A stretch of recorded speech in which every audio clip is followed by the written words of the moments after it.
فرزند زہرا یہ حالات برے ہیں۔ کاشانۂ بصیرت ایک ایسا مکمل یوٹیوب چینل جس پر محروم بصارت کے لیے بالخصوص اور تمام افراد کے لیے بالعموم سینکڑوں کی تعداد میں اسلامی کتب دستیاب ہیں۔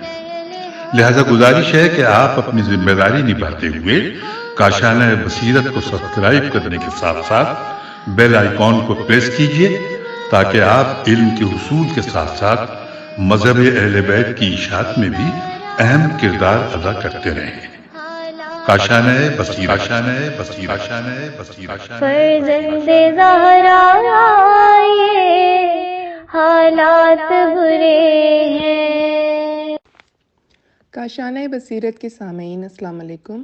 یہ کتاب سید قمر رضی نقوی ولد سید رضی حسن کے ایصال ثواب کے لیے ریکارڈ کی گئی ہے۔ میری آپ سب سے گزارش ہے کہ ایک سورہ فاتحہ اور 3 دفعہ سورہ توحید اول آخر درود کے ساتھ ان کی روح کے ایصال ثواب کے لیے پڑھ دیجیے۔ وہ ایک نہایت شفیق، ہمدرد، پرہیزگار اور عبادت گزار انسان تھے۔ اللہ تعالیٰ ان کے درجات بلند کرے۔ بسم اللہ الرحمن الرحیم۔ السلام علیکم سامعین، کاشانۂ بصیرت کا یوٹیوب چینل میں سیمی زوار ہم مل کر پڑھ رہے ہیں۔ انوار امامت کتاب کا نام ہے، اور کتاب کے اس نام کے ساتھ صفحہ بھی بتا دوں، 240 پیج پر ہم ریڈنگ کے پارٹ 24 کو پڑھنے جا رہے ہیں، اور پارٹ 24 میں ریڈنگ کا آغاز کریں گے۔ جو ہیڈنگ ہے وہ ہے گزرے تاجران در بلاد امام صاحب الزمان علیہ السلام۔ آئیے تفصیلات جانتے ہیں۔ لکھا ہے اگرچہ شیعان امیر المومنین علیہ السلام و محبان صاحب زمان علیہ السلام و صاحب زمان و زمین کے واسطے وجود امام علیہ السلام آخر الزماں پر کسی دلیل اور ثبوت کی ضرورت نہیں ہے، لیکن مندرجہ ذیل حکایت چونکہ عجیب و غریب ہے، جو گوش موالیان تک بھی شاید کم پہنچی ہو، جس کو کتاب اربعین میں، جو کہ اعظم مجتہدین علماء ملت سید المرسلین غلامان ائمہ طاہرین علیہ السلام کی تصنیفات سے ہے، میں نے دیکھی ہے۔ اگرچہ طولانی ہے، لیکن برائے تازگی ایمان محبان صاحب زمان تحریر کی جا رہی ہے۔ عالم عامل یا عالم و عامل، کیونکہ دال اور واو ایک سا لگتا ہے، متقی و فاضل محمد بن علی علوی الحسینی سے روایت ہے کہ 543 ہجری ماہ رمضان میں فرزند ذیشان اون الدین یحییٰ ابن حیبر ہے یہ بیر حاکم مدینہ نے مجھے اور کچھ اور لوگوں کو برائے افطار مدعو کیا۔ بعد افطار مخصوصین کو روک لیا گیا، مختلف موضوعات پر گفتگو ہوتی رہی، نیز بارش بھی طولانی نشست کا باعث بن گئی۔ اثنائے گفتگو میں مذاہب کا ذکر چھڑ گیا۔ وزیر کے پہلو میں اتفاقاً ایک مرد معتبر و معزز بیٹھا ہوا تھا، اور جس کو میں نے پہلے کبھی نہ دیکھا تھا۔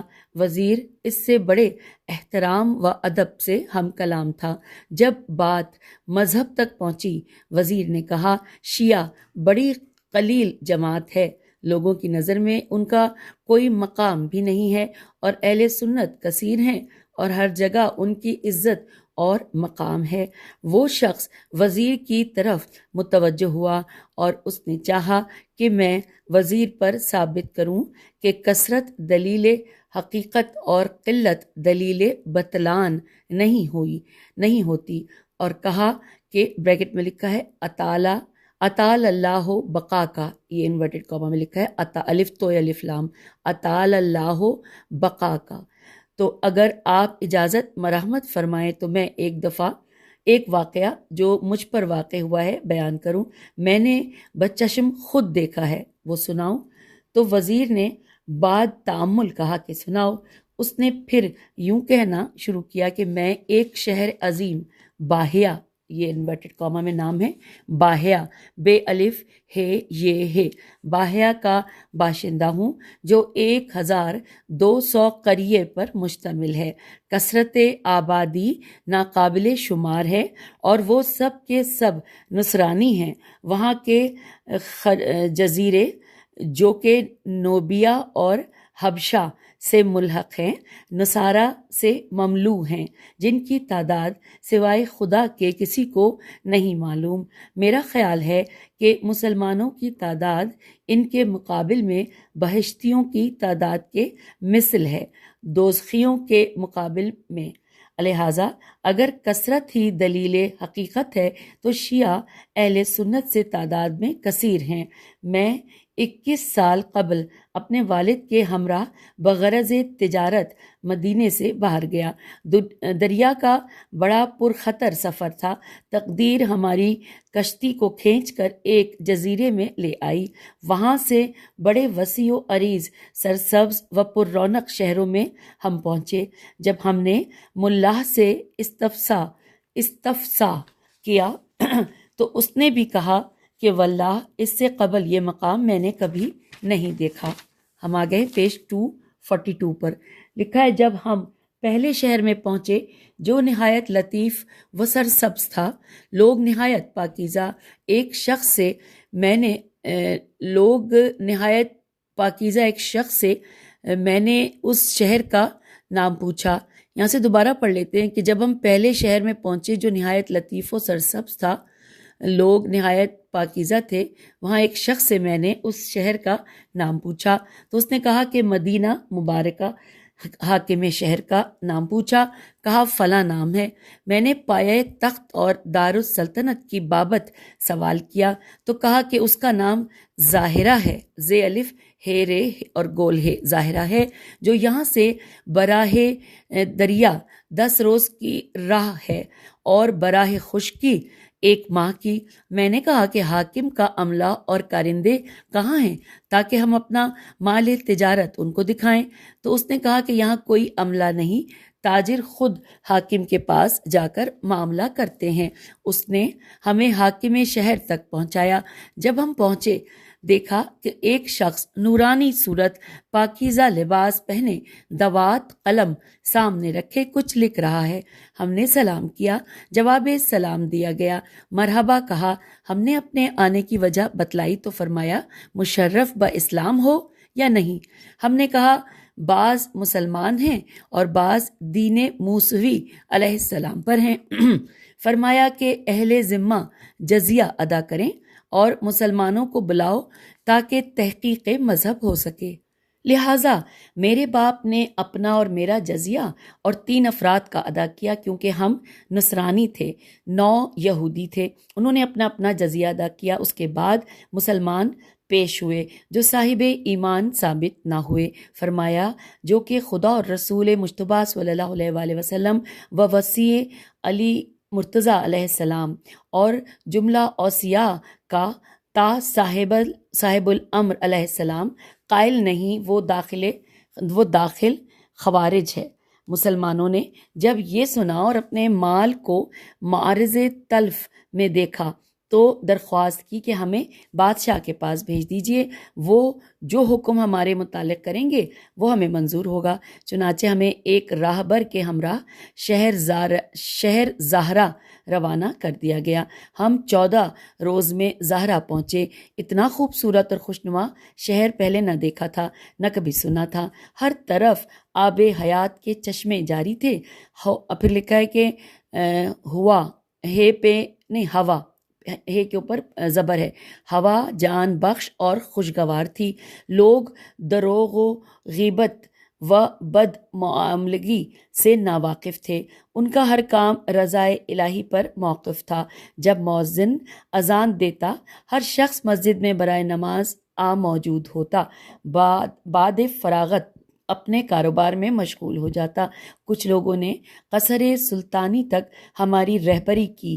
ایک شاندار قصر میں کہ جو سرسبز باغات و انہار سے رشک جنت تھا، ہم نے ایک جوان خوش روح کو تخت پر درویشانہ لباس میں بیٹھا ہوا دیکھا، جس کے ہر طرف خدام برائے خدمت کمر بستہ تھے، اور مؤذن نے اذان دی، باغ نمازیوں سے بھر گیا۔ سلطان نے کار امامت انجام دیا۔ بعد فراغت فریضہ نماز سلطان ہماری طرف متوجہ ہوا اور کہا کہ تم لوگ شاید تازہ وارد ہوئے ہو۔ ہم نے کہا کہ جی ہاں۔ ہمیں خاطر مدارات سے بٹھایا اور ہم سے سبب ورود پوچھا۔ ہم نے کل واقعہ از اول تا آخر بیان کر دیا۔ حال معلوم ہونے کے بعد ہمارے مسلمانوں سے مخاطب کیا کہ مسلمانوں میں چند فرقے ہیں، تم کون سے فرقے سے منسلک ہو؟ ہم میں سے ہر ایک مسلمان جس کا نام روز بہانی تھا اور شافعی مذہب رکھتا تھا، اچھا یہاں پہ دوبارہ دیکھتے ہیں، ہم میں سے ایک مسلمان جس کا نام روز بہائی تھا اور شافعی مذہب رکھتا تھا، وہ ہم کلام ہوا اور اپنے عقیدے کا اظہار کیا۔ سلطان نے کہا کہ تم کتنے شافعی عقیدے کے ہو؟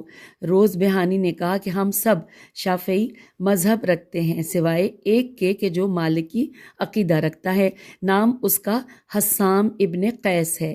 سلطان نے بنظر ہدایت و تبلیغ کہا کہ تم شافعی اجماع کے قائل ہو اور قیاس پر عمل کرتے ہو؟ اس نے کہا جی ہاں۔ ہاں ابن صاحب، پھر لکھا ہے کہ جی ہاں یا ابن صاحب الامر، بریکٹ پہ لکھا ہے کہ وہاں کے لوگ ان کو اسی نام سے پکارتے تھے، یعنی کہ صاحب الامر۔ پھر لکھا ہے کہ سلطان نے فرمایا کہ اے شافعی، تم نے آیہ مباہلہ قرآن میں پڑھا ہے؟ لکھا ہے روز بہان نے کہا کہ جی ہاں پڑھا ہے۔ فرمایا پڑھو۔ پھر اس نے پڑھا تھوڑا سا حصہ کہ قل تعالوا ندعو ابناءنا و ابناءکم و نساءنا و نساءکم و انفسنا و انفسکم، بس یہاں تک پڑھا تھا، اور مطلب پڑھا پورا تھا۔ یہاں پہ کتاب میں اتنا ہی لکھا ہوا ہے کیونکہ بریکٹ میں لکھا ہے کہ تا آخر آیت پڑھا۔ وہ فرمایا میں تجھے خدا اور اس کے قرآن کی قسم دیتا ہوں کہ بتلا اس آیت میں خدا کی مراد کن لوگوں سے ہے؟ روز یہاں خاموش رہا۔ فرمایا کہ میں تجھے خدا کی قسم دے کر پوچھتا ہوں کہ کیا علی علیہ السلام، فاطمہ سلام اللہ علیہا، حسن اور حسین علیہم السلام کے علاوہ بھی کوئی دوسرا اس آیت سے مراد ہے؟ تو روز بہان نے کہا کہ نہیں یا ابن صاحب الامر علیہ السلام۔ فرمایا واللہ نہیں نازل ہوئی یہ آیت مگر صرف ان لوگوں کی شان میں، اور اس کے علاوہ بھی کچھ آیات اور احادیث اس خوش الہانی اور جذبہ ایمانی سے پڑھی کہ ہم سب لرز گئے اور رونے لگے۔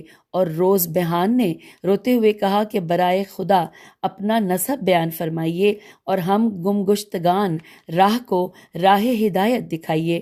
فرمایا طاہر ابن مہدی بن حسن بن علی بن محمد بن علی بن موسیٰ بن جعفر بن محمد بن علی بن حسین علیہ السلام بن علی بن ابی طالب علیہ السلام کہ جن کی شان میں خدا نے فرمایا وَكُلُّ شَيْءٍ أَحْصَيْنَاهُ فِي امام مبین۔ خدا تعالیٰ کی مراد امام مبین سے نہیں ہے مگر ذات امیر المومنین علیہ السلام خلیفہ بلا فصل خاتم المرسلین صلی اللہ علیہ وآلہ وسلم سے، اور اے شافعی ہم آل رسول صلی اللہ علیہ وآلہ وسلم ہیں، اور اولو الامر سے مراد ہم ہی ہیں۔ یہاں بریکٹ پہ لکھا ہے سورہ یاسین کی آیت نمبر 12۔ پھر آگے چلتے ہیں، لکھا ہے کہ روز بہان نے جب یہ کلمات شہزادہ عالمیان سے سنے تو بے ہوش ہو گیا۔ جب ہوش میں آیا تو پکارا کہ خدا کا شکر ہے کہ قیاس کی تاریکی سے نکل کر یقین کی روشنی ملی، اور روز بہان کے تمام ساتھی جو کافر تھے انہوں نے بھی اسلام قبول کیا، اور 8 روز تک شہزادہ عالمیان کے مہمان رہے۔ جب رخصت چاہی تو شہر کے اکثر لوگوں نے ہمیں ایک ایک روز مدعو کیا، چنانچہ 1 سال کی طویل مدت تک سلسلہ مہمان نوازی جاری رہا۔ وہاں لوگوں نے ہمیں بتلایا کہ اس شہر کا طول و عرض 2 ماہ کی راہ ہے، اور اس کے بعد ایک اور شہر ہے جس کا نام ربقہ بے قاف ہے، ربقہ ہے۔ وہاں کے حاکم قاسم بن صاحب امر ہیں۔ اس شہر کا طول و عرض بھی اس شہر کی مثل ہے۔ اس کے بعد ایک اور شہر ہے جس کا نام ضیافہ ہے، اور وہاں کا سلطان ابراہیم ابن صاحب الامر ہے۔ اس کے بعد ایک اور شہر بے انتہا پر رونق دینی اور دنیاوی صفات سے آراستہ ظلوم ہے، جس کے حاکم عبد الرحمن ابن صاحب الامر ہیں۔ اس شہر میں بکثرت خوشنما باغات ہیں، اور اس شہر کا بھی طول و عرض 2 ماہ کی راہ ہے۔ اس کے بعد ایک اور شہر ہے جس کا نام قناطیس قاف نون الف توئے یہ سین قناطیس ہے، جس کے حاکم ہاشم بن صاحب الامر ہیں۔ اس شہر کی مسافت 4 مہینہ ہے، جو جنات تجری من تحتہل انہار کا نمونہ ہے۔ اور پھر لکھا ہے کہ المختصر طول و عرض ان ممالک کا 1 سال کی راہ سے بھی زیادہ ہے۔ باشندے وہاں کے لامحدود شمار سے باہر ہیں، جو سب کے سب شیعہ اثنا عشری ہیں، مومن و متقی پیروان ائمہ معصومین علیہم السلام ہیں، خضوع و خشوع سے نمازیں ادا کرتے ہیں، روزے رکھتے ہیں، زکوٰۃ و خمس ادا کرتے ہیں، اور مستحقین کو پہنچاتے ہیں، حج بیت اللہ کو آتے ہیں، سب پیروئے سرکار دو عالم ہیں، اور بالیقین دنیا کے تمام مسلمانوں سے بلکہ دنیا سے ان کی تعداد زیادہ ہے۔ لوگوں کا خیال تھا کہ صاحب الامر علیہ السلام وہاں تشریف لانے والے ہیں۔ ہم انتظار میں رہے، مگر دولت زیارت نصیب نہیں ہوئی۔ ہم واپس چلے آئے اور حسام اور روز بہان انتظار زیارت میں وہیں مقیم رہے۔ جب اس شخص نے بچشم دید واقعات سنائے تو وزیر اٹھ کر چلا گیا اور تنہائی میں ایک ایک شخص کو بلا کر وعدہ لیا کہ یہ واقعات وہ اور کسی کے سامنے بیان نہ کریں۔ اس قسم کی حکایات بے شمار ہیں۔ خود روز بہان نے بعد حصول شرف زیارت اپنا واقعہ بھی لکھا ہے، جس کو بخوف طوالت نظر انداز کیا جا رہا ہے۔ حضرت صاحب الامر خاتم الوصیین علیہ السلام کے متعلق نصوص رسول صلی اللہ علیہ وآلہ وسلم، رب العالمین، خاتم المرسلین و ائمۃ طاہرین علیہ السلام اس قدر ہیں کہ جو کہ کتاب اکمال الدین و اتمام النعمت و فصول المہمہ و کشف الغمہ اور کتب مخالف اور موالف میں مندرج ہیں۔ اگر ان کو جمع کر لیا جائے تو ایک دفتر بن جائے، اور یہ تو ناممکن ہے کہ کوئی وقت تولد سے اب تک کے معجزات، واقعات اور حالات تمام تر جمع کر سکے۔ اگر دریا سیاہی بن جائیں تو بھی کلمات ربی تمام نہیں ہو سکتے۔ سامعین، پیج 245 پر پچھلا یہ جہاں تک ہیڈنگ تھی مکمل ہوئی۔ اب اگلی ہیڈنگ آ گئی ہے خاتمہ در نقطہ چند متفرقہ۔ آئیے پڑھتے ہیں۔ لکھا ہے کہ ہر ایک کو معلوم ہے کہ امت رسول صلی اللہ علیہ وآلہ وسلم بعد رسول 73 فرقوں میں منقسم ہو گئی، جیسا کہ خود مخبر صادق علیہ السلام نے خبر دی تھی۔ ان فرقوں میں کچھ بگڑتے اور کچھ بنتے رہے۔ یہاں ہمیں صرف 2 ہی بڑے فرقوں کا تذکرہ کرنا مقصود ہے۔ ان میں سے ایک فرقہ شیعہ ہے، جو بعد رسول خدا صلی اللہ علیہ وآلہ وسلم علی مرتضیٰ علیہ السلام کو اپنا بے فاصلہ بنص سے خدا، بے نون سواد پہ تشدید ہے اور زیر ہے، فاصلہ بنص سے خدا اور رسول صلی اللہ علیہ وآلہ وسلم مانتے ہیں۔ دوسرا فرقہ اہل سنت ہے، جو ابی بکر بن ابی قحافہ کو خود ساختہ مانتے ہیں۔ مذہب شیعہ روز اول سے آج تک مذہب رسول خدا صلی اللہ علیہ وآلہ وسلم و ائمہ طاہرین علیہم السلام ہے، اور ان کا مذہب بربنائے اصول یہ ہے کہ خدا تعالی ازلی اور ابدی ہے، اور جو اس کے غیر ہے وہ حادث ہے۔ الف دال سے خدا تعالی جسم و جسمانیت سے منزہ ہے اور مخلوقات سے مشابہت نہیں رکھتا، مگر ہر چیز پر قادر ہے، ظالم و جابر نہیں ہے، برائی اس سے سرزد نہیں ہوتی۔ بندوں کے افعال کا بندوں سے ہی تعلق ہے۔ متی میم تو یہ عین متی کو ثواب عطا کرنا ہے اور عاصی کو عذاب یا معافی۔ اس کا کوئی کام عبث اور بیکار نہیں۔ اس نے انبیاء علیہ السلام کو ہدایت کے لیے بھیجا ہے، دیکھا نہیں جا سکتا اور حواس اس کو نہیں پا سکتے، اور اس کے اوامر و نواہی حادث نہیں، اور اس کے انبیاء علیہ السلام اور اوصیاء علیہ السلام سب معصوم ہیں، اور اوصیاء علیہ السلام قائم مقام پیغمبر علیہ السلام ہیں۔ لہٰذا ارشاد و اطاعت میں واجب الاطاعت ہونے کی وجہ سے معصوم ہیں اور صفت عصمت کے باعث منصوص من اللہ ہیں۔ اگر خدا کے لیے کوئی جہت یا مکان مان لیا جائے تو حادث قرار پائے گا، محتاج مکان ہو جائے گا، اور اگر قادر نہ مانے تو ناقص ہوگا، اور اگر ظالم یا جابر مان لیا جائے تو حادث و محتاج ہو جائے گا، اور اگر اعمال کا خود بندوں کو مختار نہ مانا جائے تو ثواب و عذاب بے محل ہوگا، اور اگر اطاعت گزار کو ثواب سے محروم رکھے تو ظالم قرار پائے گا، اور اگر خدا کے افعال کو بیکار اور عبث مان لیا جائے تو جاہل قرار پائے گا۔ حالانکہ خود فرماتا ہے پروردگار، جو کہ سورہ انبیاء کی آیت نمبر 16 ہے، بسم اللہ الرحمن الرحیم، وما خلقنا السماء والارض وما بینہما لاعبین۔ یہ ترجمہ پڑھتے ہیں اس کا کہ اور ہم نے آسمان اور زمین کو اور جو کچھ ان دونوں کے درمیان ہے بطور کھیل پیدا نہیں کیا۔ سورہ الانبیاء آیت نمبر 16 ہم نے یہاں پہ پڑھی، ترجمہ بھی ہم نے قرآن پاک سے دیکھ کے شامل کر لیا۔ پھر لکھا ہے کہ یہاں پر کہ اگر حواس سے معلوم کیا جا سکے تو مجسم ہو جائے گا، اور یہاں پر بریکٹ پہ لکھا ہے استغفر اللہ، اور پھر لکھا ہے کہ خود اس نے فرمایا ہے سورہ انعام کی آیت نمبر 103 میں، بسم اللہ الرحمن الرحیم، لا تدرکہ الابصار، کہ اسے آنکھیں نہیں پا سکتی۔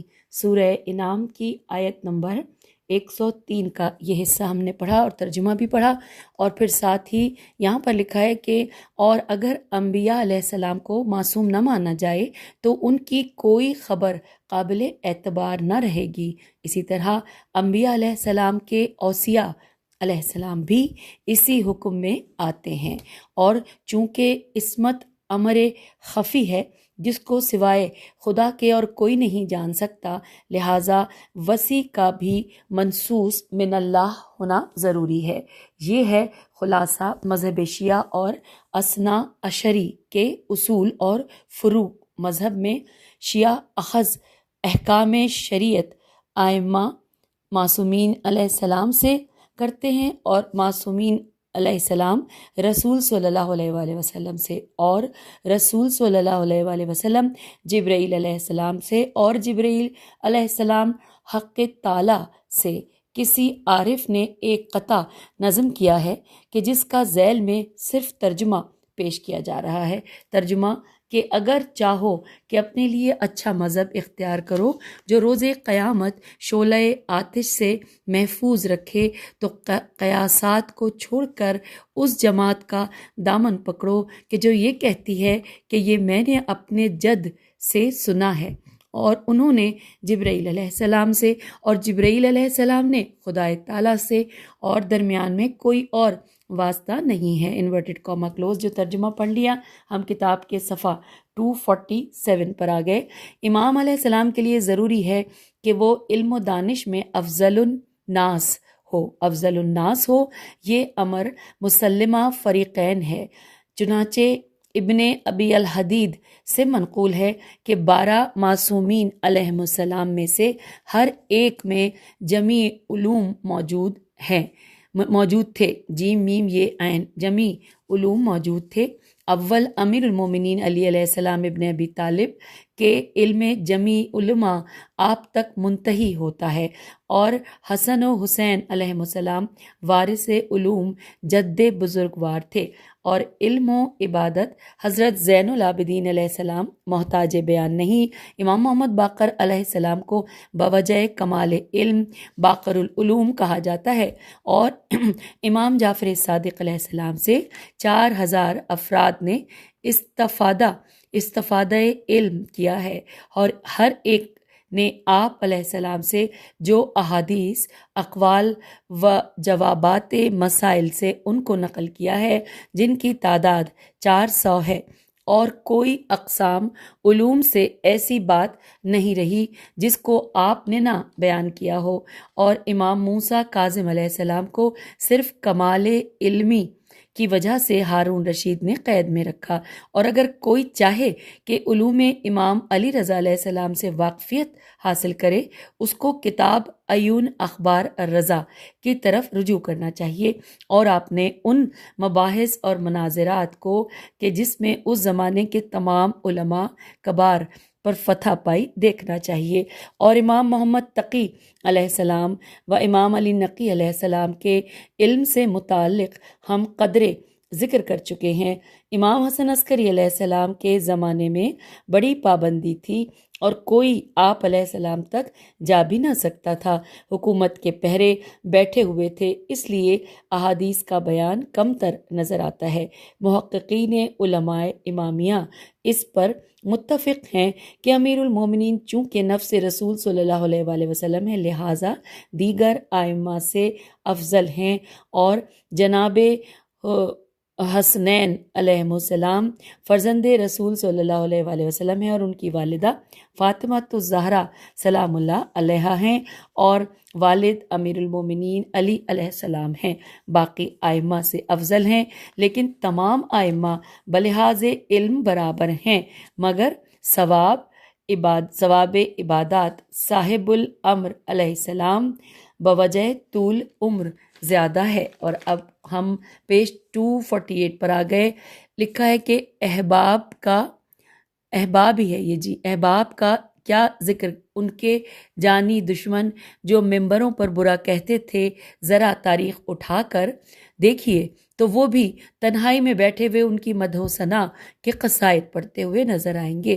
آج بھی جو دل سے دشمن علی علیہ السلام ہیں، زبان سے ان کی ستائش و ثنا کے گیت گاتے نظر آتے ہیں۔ سامعین، یہاں پر ہم آپ سے اجازت چاہیں گے کیونکہ ہم پیج 248 پر پہنچ گئے ہیں، اور اگلی ہیڈنگ ہے ایک سوال اور اس کا جواب، تو اس کو ہم پڑھیں گے آخری نشست میں، کیونکہ یہ کتاب بس ختم ہونے والی ہے۔ پیج 254 پر اس کا اختتام ہے، جبکہ ہم 248 پر ہیں، تو پھر یہ تو بہت تھوڑے سے پیجز ویسے تو رہ گئے ہیں، لیکن اگر ہم ابھی پڑھنا چاہیں گے تو ہم اس ٹائم میں سے مکمل شاید نہ کر پائیں، اس لیے اجازت چاہتے ہیں۔ خدا حافظ، فی امان اللہ۔